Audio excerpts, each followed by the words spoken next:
Assalamualaikum warahmatullahi wabarakatuh. Di sini kami dari kelompok 4 akan menjelaskan tentang makalah hubungan dan peranan ilmu pengetahuan terhadap pengembangan kebudayaan nasional. Sebelumnya perkenalkan, nama saya Ricky Rifari Palma dari kelas R7J. Kita langsung saja ke pembahasan. Jadi saya akan menjelaskan bagian perubahan sosial. Perubahan sosial budaya dalam satu lingkungan masyarakat dapat terjadi bila sebuah kebudayaan itu melakukan kontak dengan kebudayaan asing atau kebudayaan lain, di mana perubahan sosial budaya merupakan sebuah gejala berubahnya struktur sosial dan pola budaya dalam suatu masyarakat yang terjadi sepanjang masa. Perubahan yang terjadi itu sesuai dengan hakikat dan sifat dasar yang ada pada diri manusia yang selalu ingin mengadakan perubahan dalam kehidupannya. Dan pemahaman tentang kebudayaan itulah yang mengalami perubahan dasar ilmu yang diperoleh atau ilmu yang mereka pahami. Menurut O'Neill dalam Process of Change mengatakan ada 3 faktor yang dapat mempengaruhi perubahan sosial. Yang pertama, tekanan kerja dalam masyarakat. Yang kedua, keefektifan komunikasi. Yang ketiga, perubahan lingkungan alam. Kita lanjut ke pembahasan perubahan lingkungan masyarakat. Perubahan kebudayaan juga dapat dipengaruhi oleh timbulnya perubahan lingkungan yang ada dalam masyarakat. Adanya penemuan-penemuan baru dan adanya kontak dengan kebudayaan baru yang ada di sekitarnya. Sebagai contoh, berakhirnya kehidupan pada zaman es berujung pada ditemukannya sistem pertanian sehingga memancing orang-orang yang ahli untuk berinovasi dalam bidang kebudayaan. Lalu kita lanjut ke pembahasan penetrasi kebudayaan. Penetrasi kebudayaan adalah masuknya pengaruh suatu kebudayaan ke dalam kebudayaan lainnya atau bercampurnya dua buah kebudayaan atau lebih. Penetrasi kebudayaan dapat terjadi dengan 2 cara. Yang pertama, penetrasi damai. Penetrasi kebudayaan dengan jalan damai, misalnya masuknya pengaruh kebudayaan Hindu dan Islam ke Indonesia. Penerimaan masyarakat pada zaman itu terhadap 2 kebudayaan tersebut tidak mengakibatkan konflik terhadap 2 kebudayaan yang berbeda. Itu memperkaya khasanah kebudayaan masyarakat pada masanya. Pengaruh kebudayaan Hindu dan Islam pada masa itu tidak menghilangkan unsur-unsur asli kebudayaan yang sudah ada dalam masyarakat. Nilai-nilai agama yang terkandung di dalamnya berfungsi sebagai salah satu sumber moral bagi segenap kegiatan yang ada. Hakikat semua upaya manusia dalam lingkungan kebudayaan haruslah memiliki tujuan untuk meningkatkan martabat manusia. Sebab kalau tidak maka hal ini bukanlah proses kebudayaan, melainkan dekadensi atau keruntuhan peradaban. Dalam hal ini maka agama memberikan arahan dan tujuan, sebuah makna atau semacamnya yang memiliki arti yang baru dapat membedakan seseorang manusia dengan makhluk yang lainnya. Meskipun dalam bidang ilmu dan teknologi berkembang sangat pesat, tetapi ternyata itu tidak memberikan kebahagiaan yang hakiki, dan ini dapat menyebabkan manusia berpaling kembali pada nilai-nilai agama. Seperti juga seni dalam ilmu, maka agama dengan ilmu itu akan saling melengkapi. Kalau ilmu bersifat nasbi dan pragmatis, maka agama adalah mutlak dan abadi.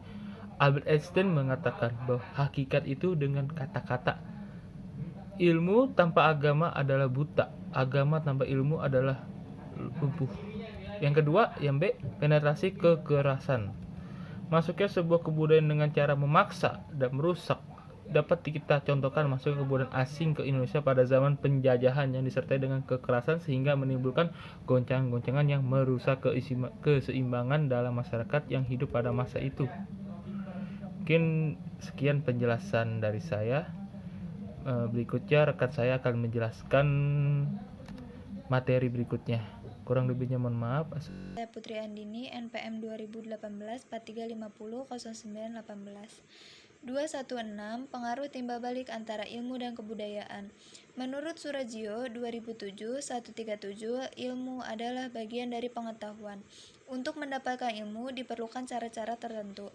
Ialah adanya suatu metode dan mempergunakan sistem. Mempunyai objek formal dan material. Karena pengetahuan adalah bagian dari unsur kebudayaan, maka ilmu yang merupakan bagian dari pengetahuan dengan sendirinya juga merupakan salah satu unsur kebudayaan. Kecuali ilmu merupakan unsur dari kebudayaan, antara ilmu dan kebudayaan ada hubungan timbal balik. Perkembangan ilmu tergantung pada perkembangan kebudayaan, sedangkan perkembangan ilmu dapat memberikan pengaruh pada kebudayaan. Keadaan sosial dan kebudayaan saling tergantung dan saling mendukung. Pada beberapa kebudayaan, ilmu dapat berkembang dengan subur. Di sini, ilmu mempunyai dua peran ganda. 1. Ilmu merupakan sumber nilai yang mendukung perkembangan kebudayaan. 2. Ilmu merupakan sumber nilai yang mengisi pembentukan watak bangsa. 217 Peranan ilmu terhadap pengembangan kebudayaan nasional.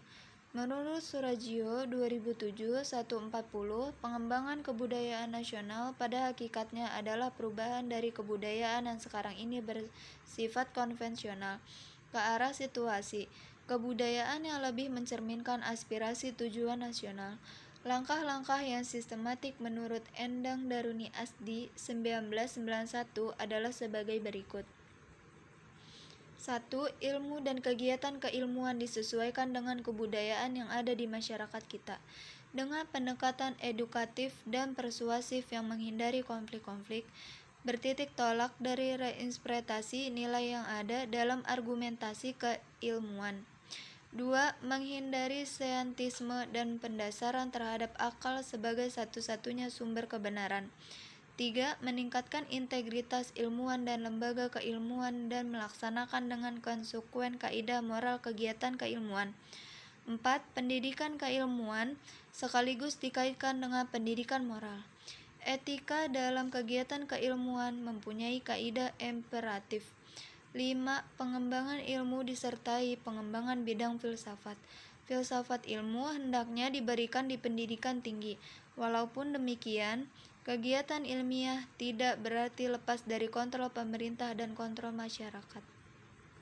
Perkenalkan, nama saya Farid Syaki, NPM 2018 43500. Saya akan melanjutkan presentasi tentang hubungan peranan ilmu pengetahuan terhadap perkembangan kebudayaan nasional. Pada masa lampau, kedudukan ilmu dalam kehidupan sehari-hari belum dirasakan. Ilmu sama sekali tidak memberikan pengaruh terhadap masyarakat. Ungkapan Aristoteles tentang ilmu umat manusia menjamin urusan untuk hidup sehari-hari. Barulah ia arahkan perhatian kepada ilmu pengetahuan. Dewasa ini, manfaat dari hadirnya ilmu sangat dirasakan oleh manusia dalam kehidupan sehari-hari. Seolah-olah manusia sekarang tidak dapat hidup tanpa ilmu pengetahuan. Kebutuhan masyarakat paling sederhana pun sekarang memerlukan ilmu. Misalnya, kebutuhan pangan, sandang, dan papan sangat tergantung dengan ilmu. Maka kegiatan ilmiah dewasa ini berdasarkan pada dua keyakinan berikut. Segala sesuatu dalam realitas dan dapat diselidiki secara ilmiah, bukan saja untuk mengerti realitas dengan baik, melainkan juga untuk menguasai lebih mendalam menurut segala aspeknya.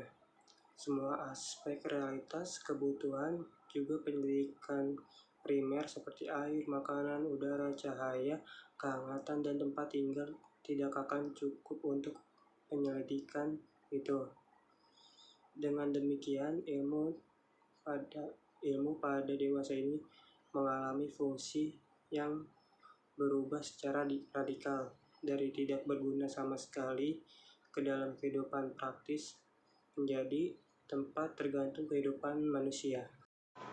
Pengertian dan unsur-unsur kebudayaan menurut Surajio 2007 137 138. Kata kebudayaan berasal dari kata Sanskerta budaya, yaitu bentuk jamak dari budi yang berarti budi atau kekal. Dengan demikian, kebudayaan dapat diartikan hal-hal yang bersangkutan dengan akal.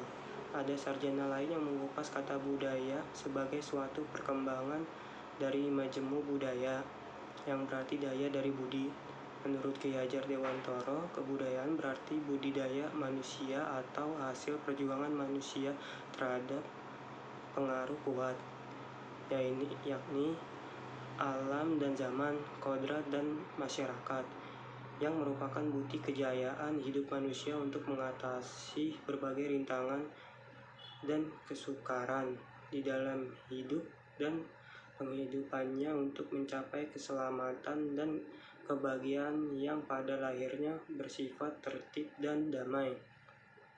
Ada kebudayaan menurut A.L. Kober dan C. Kurzweil dalam bukunya Clutter: A Critical Review of Concepts and Definitions mengatakan bahwa kebudayaan adalah manifestasi atau penjelmaan kerja jiwa manusia dalam arti seluas-luasnya.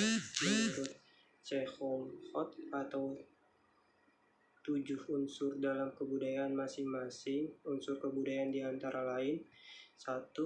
Sistem religi dan upacara keagamaan merupakan produk manusia sebagai homo religius, manusia yang memiliki kecerdasan pemikiran dan perasaan yang luhur, tanggap bahwa di atas kekuatan dirinya terhadap kekuatan lain yang maha besar. 2. Sistem organisasi masyarakat merupakan produk dari manusia sebagai homo socius. Manusia menyusun organisasi kemasyarakatan yang merupakan tempat bekerja sama untuk mencapai tujuan bersama, yaitu meningkatkan kesejahteraan hidupnya. 3. Sistem pengetahuan merupakan produk dari manusia homo spesies. Pengetahuan dapat diperoleh dari pemikiran sendiri. Di samping itu dapat juga dari pemikiran orang lain. 4. Sistem mata pencarian hidup yang merupakan produk dari manusia sebagai homo economicus merupakan tingkat kehidupan manusia secara umum harus meningkat. 5. Sistem teknologi dan peralatan merupakan produksi dari manusia sebagai homo faber, bersumber dari pemikiran yang cerdas serta dibantu dengan tangannya yang dapat menggenggam sesuatu dengan erat. Manusia dapat menciptakan sekaligus mempergunakan suatu alat. 6. Bahasa merupakan produk dari manusia sebagai homo linguistus. Bahasa manusia dapat mulanya diwujudkan dalam bentuk tanda kode yang kemudian disempurnakan dalam bentuk bahasa lisan dan akhirnya menjadi bahasa tulisan. 7. Kesenian merupakan hasil dari manusia sebagai homo aestheticus. Manusia semata-mata tidak hanya memenuhi kebutuhan isi perut saja, tetapi mereka perlu juga pandangan mata yang indah serta suara yang merdu. Wujud kebudayaan yang menjadi isi pendidikan dikenal sebagai ilmu pengetahuan karena luasnya skop kebudayaan dibanding dengan keterbatasan waktu, fasilitas, dan tenaga pendidikan. Faktor-faktor ini yang melahirkan bidang-bidang atau jurusan-jurusan pendidikan atau keahlian seseorang. Selanjutnya, Malinowski juga menyebutkan bahwa kebudayaan pada prinsipnya berdasarkan atas berbagai sistem kebutuhan manusia. Tiap tingkat kebutuhan itu menghadirkan corak budaya yang khas. Misalnya, untuk memenuhi kebutuhan manusia akan keselamatannya, ada timbul kebudayaan yang berupa perlindungan, yaitu perangkat budaya dalam bentuk tertentu, seperti lembaga kemasyarakatan. Saya Muhammad Ridho Fauzan, NPM 2017-4357 9158, ingin melanjutkan presentasi tentang makalah hubungan dan peranan ilmu pengetahuan terhadap perkembangan kebudayaan nasional. Strategi kebudayaan menurut Syam merupakan upaya bagaimana menangani kebudayaan khusus di Indonesia yang beragam. Budaya, politik, pembinaan kebudayaan nasional, ada baiknya kita selalu berpegang pada asas Trikon dan dari Ki Hajar Dewantara. Ada 3, yaitu asas konsentrasi, yaitu bahwa pengembangan kebudayaan harus berpusat atau konsentrasi kepada kebudayaan nasional. Asas konvergensi, bahwa hukum perkembangan itu adalah kerjasama antar faktor dalam faktor luar. Lalu yang ketiga ada asas kontinuitas, bahwa perkembangan yang terpusat pada kebudayaan nasional itu dengan menerima kebudayaan luar secara selektif akan berlangsung terus-menerus. Menurut Sultan Takdir Alif Zabana, kebudayaan nasional Indonesia yang disebutkan kebudayaan Indonesia Raya harus diciptakan sebagai sesuatu yang baru dengan mengambil banyak unsur dari kebudayaan Barat. Nah, unsur tersebut antara lain adalah teknologi, orientasi, ekonomi, keterampilan berorganisasi, dan ilmu pengetahuan. Adapun menurut Sanusi Pen berpendapat bahwa kebudayaan nasional Indonesia sebagai kebudayaan timur harus mementingkan kerohanian, perasaan, dan gotong royong. Sedangkan menurut Slamet Sutrisno ada 5 langkah strategi, yakni akulturasi berarti campuran, progresivitas berarti maju. Sistem pendidikan di Indonesia harus mampu menanamkan kebudayaan sosial, kebijaksanaan bahasa nasional, sosialisasi Pancasila sebagai dasar negara melalui pendidikan moral Pancasila di sekolah dasar, menengah, dan mata kuliah di perguruan tinggi. Lalu ada peranan ilmu terhadap perkembangan kebudayaan. Ilmu dan kebudayaan merupakan 2 hal yang menempati posisi yang sangat penting, di mana satu sama lain saling tergantung dan saling mempengaruhi pada satu sisi perkembangan ilmu dalam suatu lingkungan masyarakat. Itu sangat tergantung pada kondisi kebudayaan yang ada di lingkungan masyarakat tersebut. Untuk mengembangkan kebudayaan nasional, ilmu memiliki peranan ganda, yakni ilmu merupakan sumber nilai yang mendukung terselenggaranya perkembangan kebudayaan nasional. Ilmu merupakan sumber nilai yang mengisi pembentukan watak suatu bangsa. Di sini ada ilmu sebagai satu pola pikir. Dikatakan merupakan satu pola pikir di mana dalam menghasilkan suatu kesimpulan yang berupa pengetahuan, maka ilmu dapat diandalkan berpikir bukanlah satu-satunya cara untuk menghasilkan pengetahuan. Demikian pula dengan ilmu bukan satu-satunya hasil dari kegiatan berpikir. Hasil dari proses berpikir berdasarkan pada langkah-langkah tertentu atau sering juga kita sebut sebagai cara berpikir ilmiah. Ada beberapa karakteristik ilmu dikatakan sebagai salah satu proses atau syarat berpikir ilmiah. Yang pertama, ilmu mempunyai peranan sebagai alat untuk mendapatkan pengetahuan yang benar dan bisa dipahami oleh akal manusia. Yang kedua, alur pola pikir yang logis dan konsisten, serta pengujian dapat dilakukan secara empiris sebagai salah satu kriteria kebenaran yang objektif. Lalu yang keempat, ada mekanisme ilmu yang bersifat terbuka terhadap koreksi atau perubahan.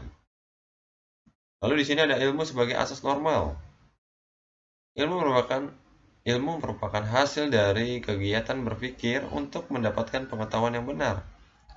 Dalam menetapkan suatu pernyataan, apakah itu benar atau salah, seorang ilmuwan akan menarik kesimpulannya berdasarkan kepada argumentasi yang terdapat dalam pernyataan itu dan bukan berdasarkan pengaruh yang terbentuk dari kekuasaan kelembahan yang mengeluarkan pernyataan itu. Di sini ada mengulas sedikit tentang perkembangan ilmu di bumi bagian timur, yaitu pada zaman Islam. Zaman Islam ini sejak awal kehadirannya sudah memberikan penghargaan yang begitu besar terhadap ilmu. Sebagaimana kita ketahui bahwa Allah SWT memberikan derajat yang tinggi terhadap orang-orang yang berilmu, dan Nabi Muhammad SAW ketika diutus oleh Allah diutus oleh Allah sebagai Rasul. Beliau hidup dalam masyarakat yang terbelakang, kemudian Islam datang menawarkan cahaya penerang yang mengubah masyarakat Arab jahiliyah menjadi masyarakat ilmu beradab. Lalu yang kedua ada Taoisme. Taoisme ini berasal dari kata Tao yang berarti jalan. Pendirinya ada aliran Taoisme adalah Lao Tzu Tao, diidentikan dengan alam semesta. Segala sesuatu yang ada di alam semesta ini dipandang sebagai yang satu, dan yang satu ini adalah Tao. Segala sesuatu diturunkan dari Tao. Penganut aliran Taoisme mayoritas adalah penduduk Cina. Lalu yang ketiga ada Konfusianisme. Ialah aliran filsafat yang menjelaskan tentang satu organisasi sosial, tentang akal sehat, dan pemikiran yang bersifat praktis. Konfusianisme memberikan sebuah sistem pendidikan dan konvensi-konvensi yang tegas dari etika sosial kepada masyarakat yang ada di Cina. Lalu ada Buddhisme. Aliran Buddhisme mengajarkan tentang apa yang dilakukan untuk mengatasi penderitaan seseorang. Inti dari ajaran ini adalah bahwa di dunia ini kita akan selalu menghadapi masalah, kesedihan, penderitaan, dan kegelisahan. Maka ajaran Buddha lah yang akan menghapus semua penderitaan manusia di dunia ini. Selain contoh perkembangan dari ilmu kebudayaan yang seperti yang penulis uraikan di atas, kita tidak boleh melupakan nilai-nilai yang terkandung dalam ilmu itu sendiri. Sedikitnya terdapat 7 yang dapat diambil dari hakikat keilmuan, yaitu kritis, rasional, logis, objektif, terbuka, menjunjung kebenaran, dan pengabdian universal. Lalu di manakah peranan ketujuh nilai tersebut? Di atas dapat dilaksanakan dalam pengembangan kebudayaan nasional. Pengembangan kebudayaan nasional itu pada hakikatnya adalah perubahan dari kebudayaan-kebudayaan yang bersifat konvensional ke arah situasi kebudayaan yang lebih mencerminkan aspirasi dan tujuan nasional yang sesuai dengan tuntutan zaman, yang pada akhirnya pengembangan kebudayaan itu akan bersifat nasional. Demikian presentasi